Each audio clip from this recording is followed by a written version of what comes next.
So hey everyone, welcome back to another quick and very interesting tutorial, where in this quick tutorial I'm going to show you how you can fix if Telegram is consuming a lot of storage on your iPhone, in any iPhone, even on the any software version as well. Now if I show you, the Telegram contains a lot of storage just by its stored media on your iPhones.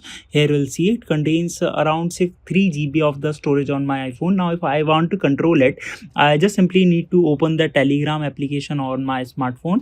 Once I do that, I just simply need to go to the settings of Telegram, and once I'm in the settings, here we'll see this option of data and storage. Just simply go over there, and here you'll see the storage usage as well, the network usage as well. Just simply go over there and just simply hit clear entire cache, and once you do that, all the cache have been removed and a lot of space will be freed.